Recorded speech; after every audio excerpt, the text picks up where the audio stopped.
I'm Emily Luchetti, and I've been baking in San Francisco restaurants for over 25 years, and I've enjoyed every minute of it. This dessert is called a chocolate roulade. That's really a fancy word for jelly roll. It's got something much better in it than jelly. It has ice cream. To make the dessert, the roulade, I'm going to put some egg yolks in the mixer bowl and whip them until they're nice and thick. Now I'm going to slowly add the sugar, but I don't want to add the sugar when it's whipping too high or else it's going to spray all over the place. So I'm actually going to start it a little lower. So if you're looking inside the bowl, you can see that it's much thicker, and when you drizzle it like that, it leaves a little bit of a ribbon before it dissolves, and that's what they call ribboning. I'm going to add the melted chocolate. Now I'm going to put the salt and the cocoa powder in. I want to add more chocolatey flavor, but I don't also want to have a lot of moisture. Now you can see there isn't a lot of batter because this is a really thin layer of cake. And then I'm going to just fold this last little bit in by hand. Now the chocolate part of the batter is done, but now I'm going to whip the egg whites. So I have a very clean bowl, new clean whisk, and I'm going to put in the egg whites first. Try to use room temperature egg whites because you'll get a lot more volume out of them. When you're whipping egg whites, you want to wait till the egg whites are frothy, where they're all bubbly like this, and they've started to increase in volume. Now that that's happened, I can slowly start adding the sugar.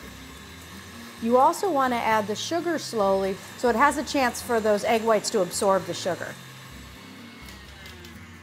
You can see how they're starting to thicken quite a bit, but they're still a little wet looking, and that's what you don't want to have. You want to get rid of that kind of wet sheen on them.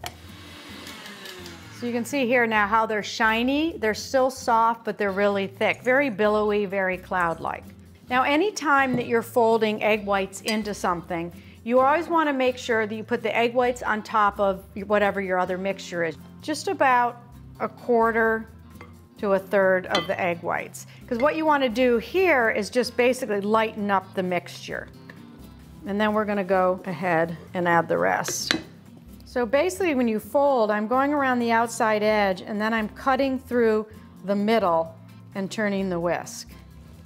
And you basically are doing it till it's all one color and you don't see any more streaks. Now we'll put it on a sheet pan. Lining it with parchment paper will allow us to roll it up once it comes out of the oven. Okay, so now when you spread it out, you want to keep your finger on the corner of the parchment paper so the parchment paper doesn't slide all over the place. And then you gently push it all the way to all the corners. You want to make sure that you don't press down too hard on the dough. It's not like a brownie batter or something that's really thick, because the harder you press down, the more you're deflating all the beautiful egg whites and the lightness of it. Now I'm going to put the jelly roll in the oven, and it's going to be at 350 degrees for about 15 or 20 minutes till you press on it and it springs back lightly. Here's the roulade fresh out of the oven. Cut around the edge. You want to be very gentle when you cut around the edge. Don't just pull your knife through because you're going to tear that delicate cake. This is a towel we're going to roll it up in. And this is some cocoa powder that I'm going to drizzle on it because that will keep it from sticking. Now when you pick your towel, you always want to make sure that it's a thin cotton towel like this. And it falls right out. Now to peel off the parchment paper, just very gently peel it off. And work in small areas, don't just rip it off like you'd rip off a Band-Aid or something. And start from the corners, because the corners can get a little bit dry. And you can see how I'm just using my fingers to hold down the cake. Okay, now what I'm going to do is just fold the towel underneath here on the front, and so the cake comes to the edge of the towel. And then you just pick up the edge like this, and then you just roll it up.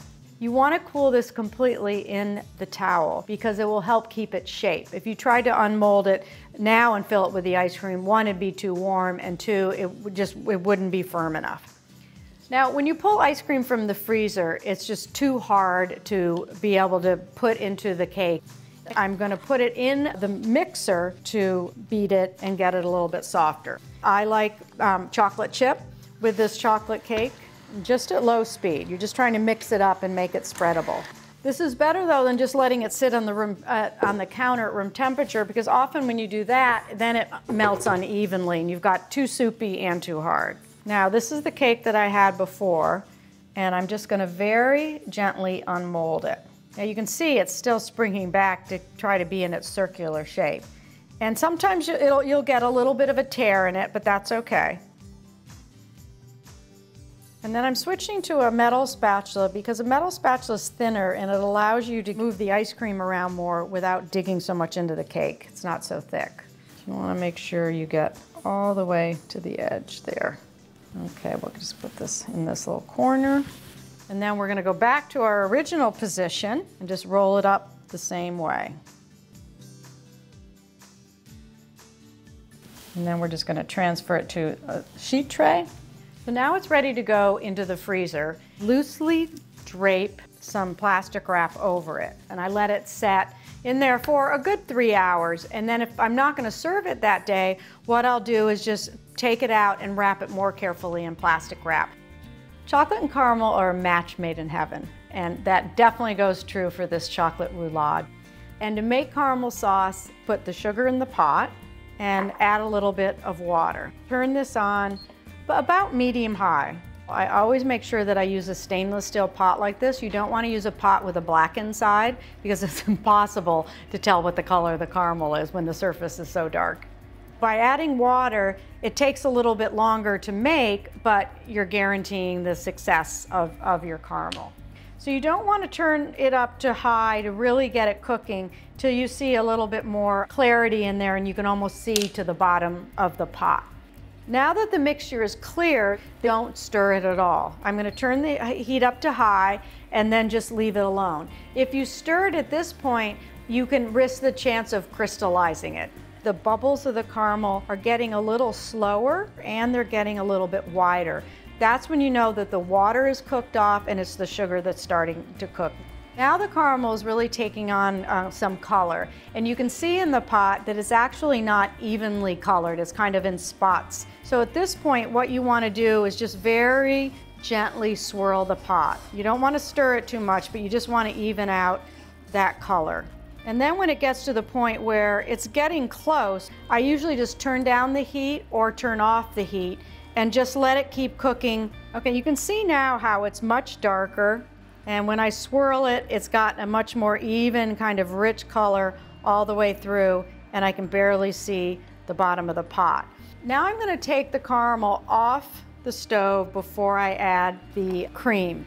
Just a little bit of cream at a time in the beginning and stir it around. And you can see how it bubbles up, and then add a little bit more. If it starts sputtering, don't try to stir it down because the sputtering is going to burn your fingers. Just step back and just let it calm down a little bit. And then once it's calmed down, come in and add some more. And there you have beautiful caramel sauce. Now you can see how thin the caramel sauce is because it's really hot. As it cools, it thickens. It'll be very like almost mayonnaise-y thick. So if you just zap it in the microwave or heat it over a double boiler, then you can just use it in any dessert that you want. Here's the roulade that's been in the freezer for about 3 hours. So I'm just gonna peel back the plastic on this end, and I'm gonna cut off the end. This is for the chef before the dinner party. That way you don't get one person with like a tail end of a piece. Look how beautiful this is with the chocolate roll and all that ice cream in between. Now the beauty of this chocolate cake too is it got the texture of the old-fashioned ice cream sandwich cookies, so it just kind of dissolves into the ice cream. Then I'm just gonna put a little bit of powdered sugar on top. I'm gonna actually put a little bit of caramel sauce on the plate first. And here it is, a delicious, decadent, worth every calorie chocolate roulade with chocolate chip ice cream and caramel sauce.